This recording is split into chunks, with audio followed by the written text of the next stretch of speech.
Hey guys, welcome to another episode of Amber Unfiltered. I hope you guys are having such a great weekend. I know I am. It's just been like very relaxing, very just like low key, and I'm definitely enjoying myself. I wanted to give you guys a quick little review of How to Train Your Dragon, but before I do that, don't forget to like, comment, and subscribe. Also, if you want to cash at me at AmberUnfilteredShow, that'd be greatly appreciated. So, I love you guys so much. I'm doing this right as I come back home from the theater. This kind of reminds me of my Gladiator movie review because I did the same thing, the second one, not the first one, excuse me. But I was like, I can't, I think that sometimes I'm like, oh, I'll get to it later, I'll do it later. And then like, I feel like the ideas aren't as fresh or the thoughts don't stay as fresh. And usually me and Nick have like a little conversation or discussion after we come back from a movie to see like how we felt about it, like rating wise, what we took away from the movie, what we wish had been done better. I do recognize that movies are a labor of love. It's a huge production and it requires so much teamwork and it requires so many people, so many hands on deck. So I just want to give a shout out to the creators of this film and anybody in the entertainment industry, especially if you're doing TV and film, because I know it is not easy. And I have so much respect for people who do this for a living because, again, everybody is important, whether you're doing sound, whether you're doing grips, whether you're doing special effects, whether it's the actors, whether it's extras, whether it's directors, writers, producers, production assistants, like everybody is important. I just want to preface this video by saying that. So I don't know what made me want to see this movie. I remember seeing the trailer and I was like, oh, this looks like a cool movie. Like, I want to give it a shot. I don't normally watch stuff like this, as I told you guys in previous videos. Even though I wouldn't consider this like historical by any nature, I do feel like it is somewhat of a period piece. I don't know, just something about it called to me. I was like, it just seems like such a light movie, with some obviously emotional or like poignant moments. But I was just like, I want to go see it. Randomly, I think I woke up this morning and I told Nick, I texted him, even though we were in the same house, which is so crazy to me. That was just my laziness. I was still in the bed and I was like, hey, do you want to go see How to Train Your Dragon? And he's like, yeah, let's go. Shout out to my dad and his wife. They actually gave us a gift card to Firebirds. So we went there for lunch, like a late lunch / early dinner. The food was so fucking good, y'all. I'm trying to think. Our favorite appetizer is the lobster queso. If you know, you know. If you don't, try it. You'll thank me later. And then I had to do the double black diamond, which is like this pineapple and vodka drink that they have. It's like one of their signature drinks or signature cocktails. It's phenomenal, but they kind of hit that vodka a little hard. So I kind of had to nurse it because I was like, baby, I'm not trying to fall on my seat.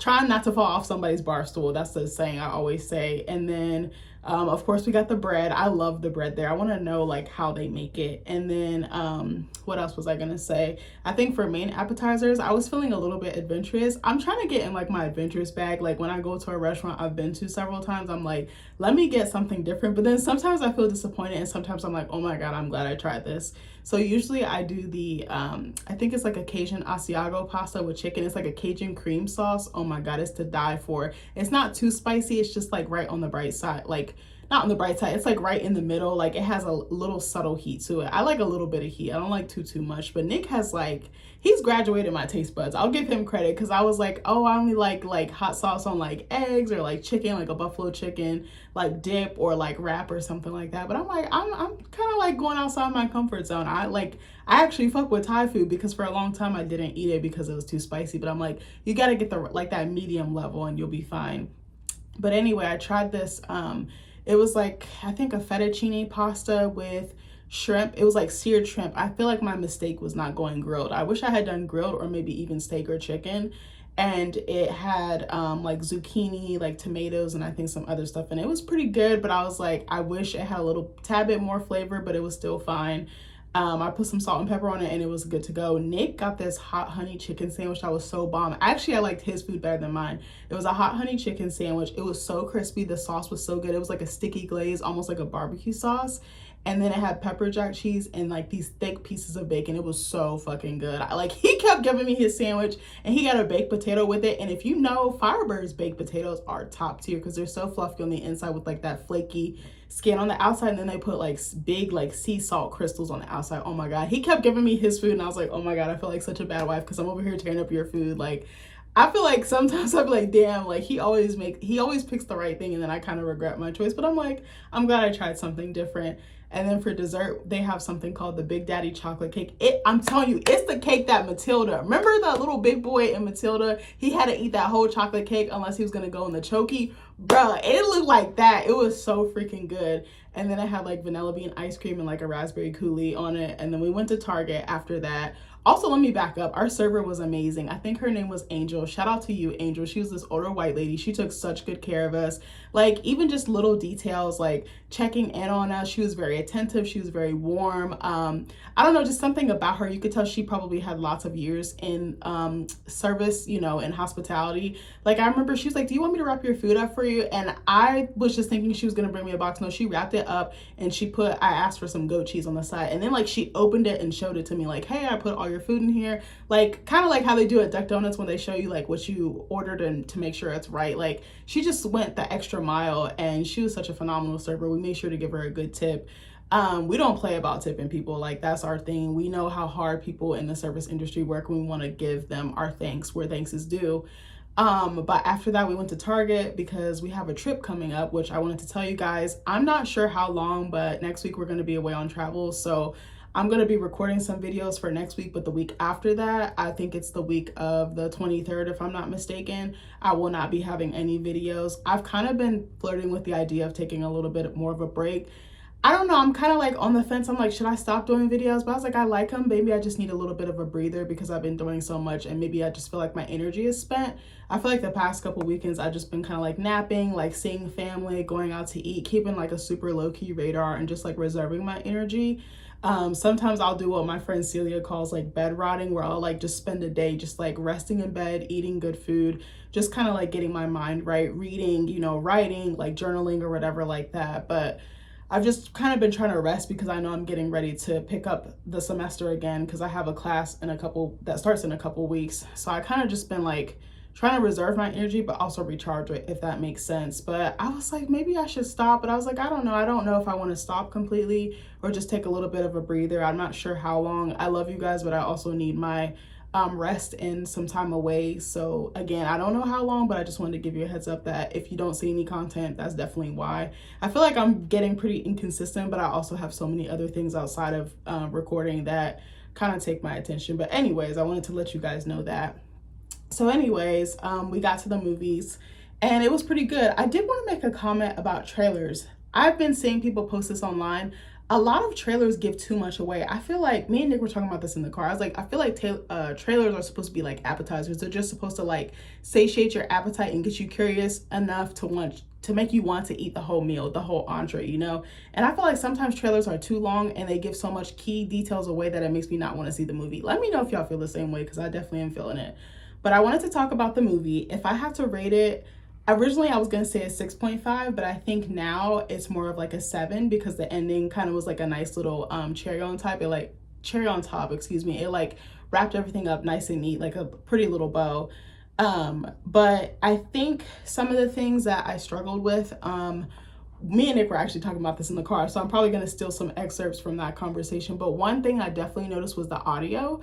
The audio was super, super low. I don't know like if it was Dolby Digital. I don't know if it was surround sound 2.0. I'm not like super well versed in the different types of like audio, like, you know, levels and things like that. But I've gone to so many movies and I've gone to enough movies to know when the audio is audioing, if that makes sense. But it was so hard to understand what Gerard Butler's character was saying in the beginning. Like the first 10 to 15 minutes, I was like, what did he say? And I feel like I was missing key parts of like the action and like the story because I couldn't understand. His accent was very thick. He had a Scottish accent, which I think in the beginning of the movie, it was very, I don't want to say harsh. It was like thick and it was very like bold, like in your face. And I was like, I wish he had like dialed it back. But then later in the movie, it kind of tapered down.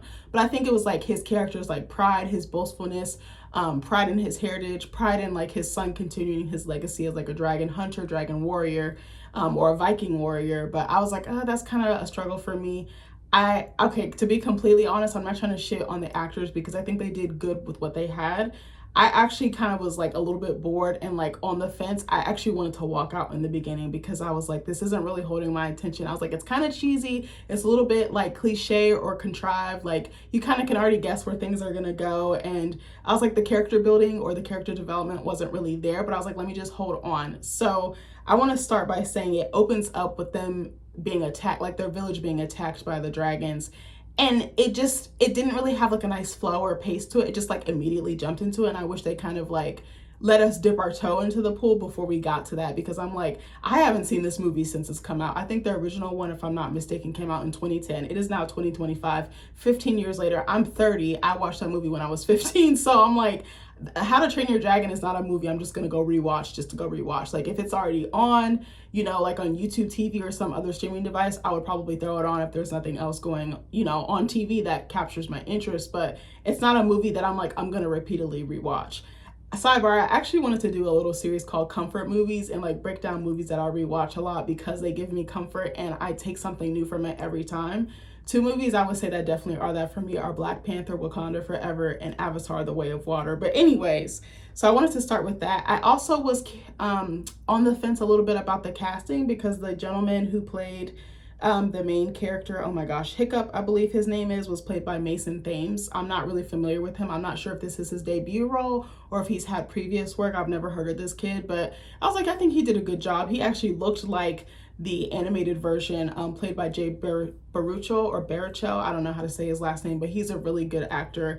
I love that movie that he was in. Was it She's Not That Into You or something like that with TJ Miller and Kristen Ritter, I believe. That's one of my favorite movies. That's actually another comfort movie. Maybe I need to review that one as well, because I absolutely love that movie. He gets this like insanely hot chick out of nowhere and his friends are like kind of guiding him. It's kind of like a more modern like 40-year-old virgin, I feel like, but just in a different way. But anyway, I was like, okay, he kind of gave like Tom Holland energy. I was just like, I'm not really a huge Tom Holland fan. He hasn't done anything to me. I don't know the guy, but he just, I don't know, he comes across as like very naive or juvenile. But I was like, okay, as the story went on, it got better. And his acting, like Nick made a good point. He was like, the emotional depth wasn't really there. I was like, yeah. He was like, in animated films, you can kind of get away with more. You can do a lot more. He was like, with this, you're kind of like limited in your physicality. And I definitely agree with that point. I absolutely adore her, Nico Parker. She's actually Tondiwe Newton's daughter and Old Parker. I'm not familiar with him, but Tondiwe Newton, she used to go by Tandy Newton, but she went back to her African name. She's a phenomenal actress. I'll show you guys a picture. She's one of my favorite actresses. She's been in so many things, Norbit, Westworld. I'm trying to think of what else. I can't, but that's her daughter. She literally is like this lady's twin, like insane. Like anytime she comes on the screen, I'm like, yeah, that's you are your mama's child. Like, but I like her. She's an up and coming actress. She's had several roles.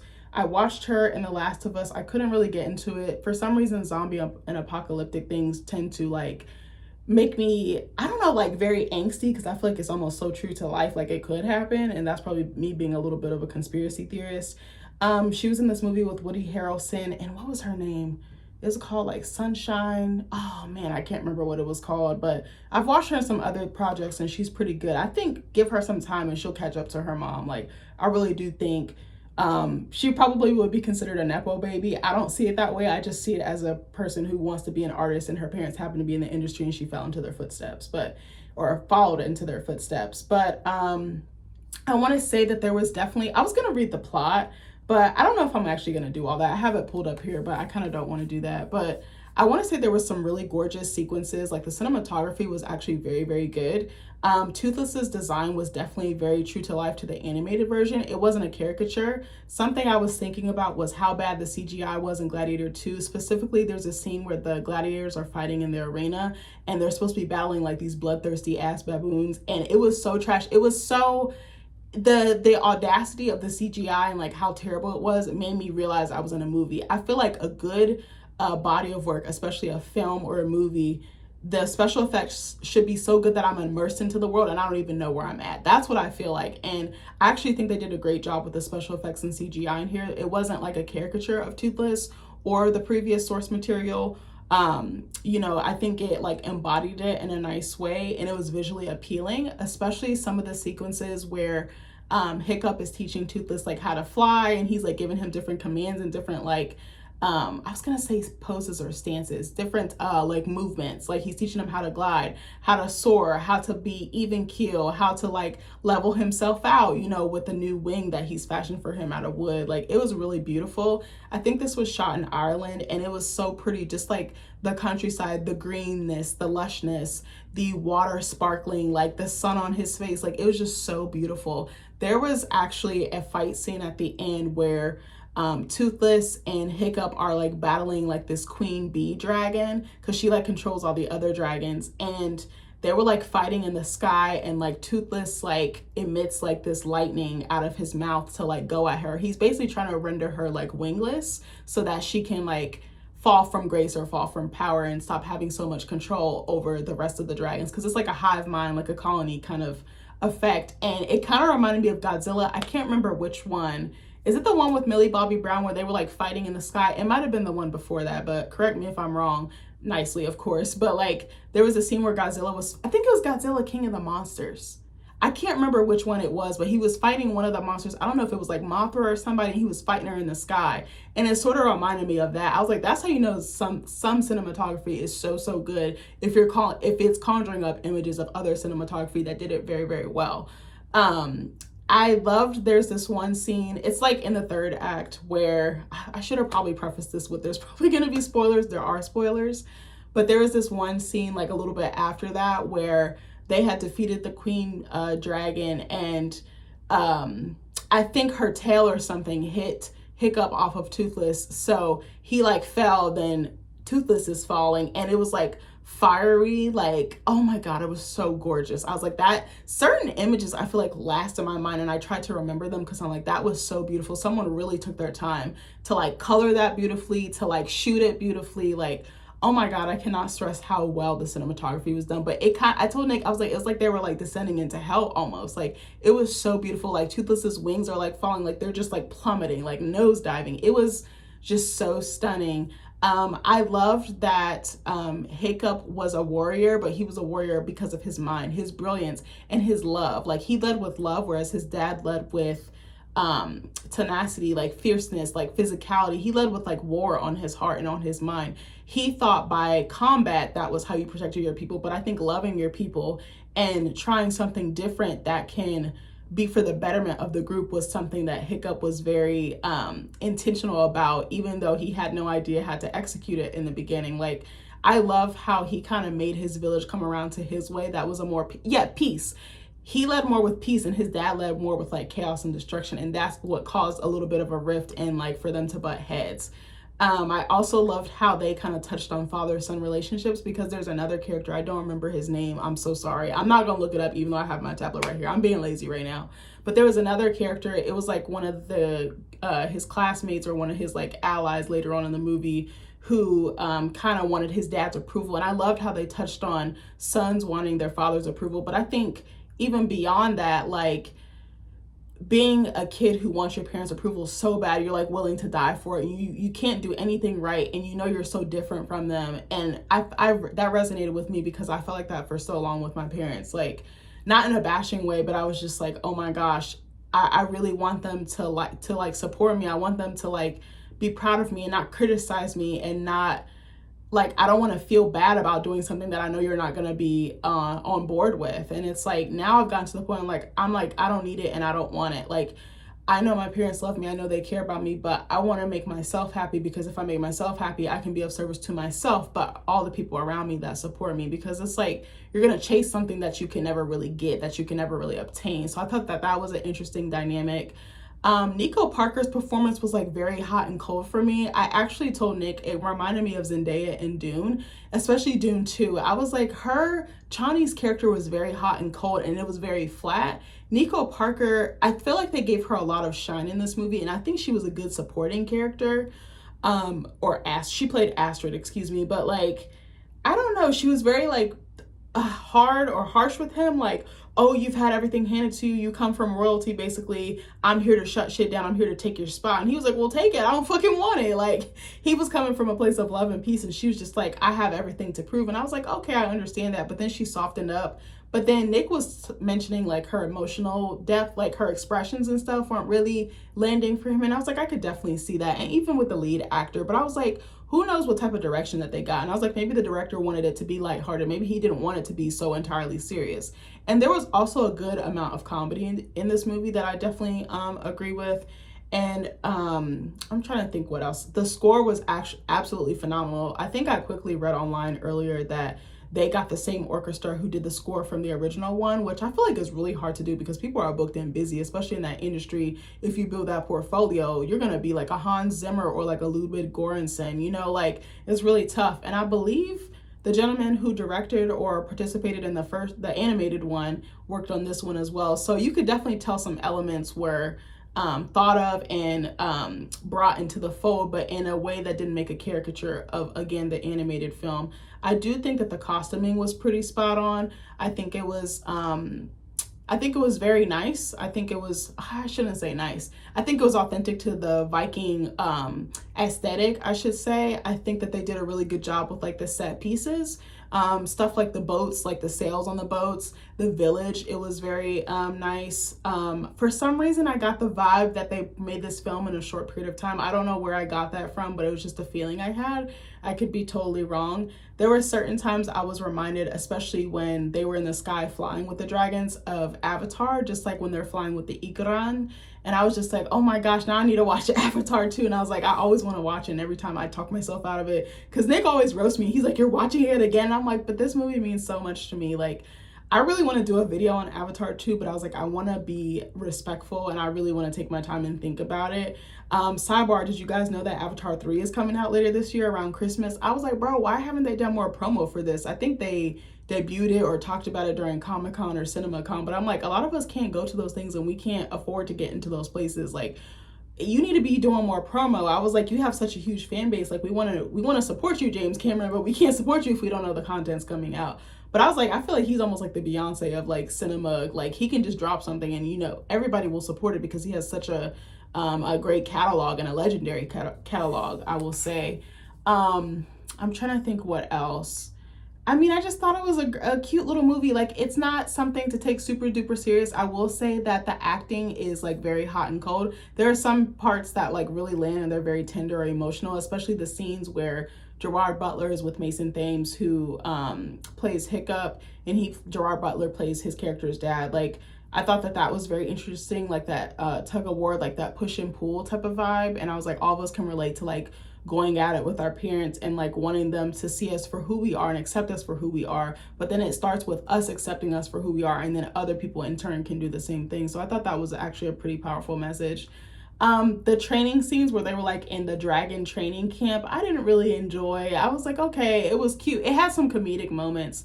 I didn't necessarily enjoy the casting for the other classmates in the dragon training class. I just felt like the chemistry wasn't entirely there. Some of the characters were very forgettable. Like there's a bigger guy, a bigger gentleman, a bigger actor or character who is kind of just very flat. He kind of just feels like he blends in with the wall. Like he didn't really add anything. I will say he did have like a endless knowledge of like, he had like an encyclopedia of all the dragon's traits, like the different characteristics of each dragon, which was somewhat helpful. But I wish sometimes I feel like they make bigger people or bigger characters like comedic relief, or just like, I wish they gave them more dimension or more depth. Sometimes I get very aggravated by that, because it's like they can be valuable too. Like their size shouldn't have anything to do with it. I don't even know if what I said makes sense, but you get what I'm trying to say. Like, I'm like, can you give them more dialogue? Can you give them more humanity? Can you develop them more instead of just being like the comedic relief or the sidekick? Because I really feel like that's kind of played out. I'm trying to think what else. I think the pacing could have used a bit more work. I think they could have added a little bit more backstory in the beginning, and maybe towards the middle, just fleshed it out just a teeny bit more. I'm trying to think what else. Nick said that he thought that Astrid and Hiccup didn't really have chemistry. The actress, I would kind of agree. It kind of felt like a puppy love or like a brother sister, that like friends that kind of crossed the friend zone, but maybe should have stayed friends. Like, I was just like, okay, I don't know. I'm trying to think what else. Let me look at the Wikipedia real quick before I wrap this up, because I don't want to like cut it off and then I have more to say. Hold on. Actually, there's something else I wanted to add. Hiccup reminded me of Shuri from Black Panther, even though they're two totally different characters and they have two totally different arcs. I love how they kind of focus on your mind being a weapon of choice, and a weapon, I'm saying like you can use it as a powerful tool, not necessarily to harm or hurt someone. I love how he invented that little wing for Toothless. I love how he invented other things, but no one saw the value in his inventions until it was too late, basically. But he kind of reminded me of Shuri. Like, Shuri was forced into combat because T'Challa passed away. Unfortunately, rest in peace, Chadwick Boseman. But I think certain characters are not meant for combat. Like, they can use something else that can be of value in combat. I don't think combat necessarily has to be physical or death or bloodshed, and I really love that aspect. I love the fact that Hiccup's dad came around to his way with the dragons. I love that they didn't continue the cycle of violence.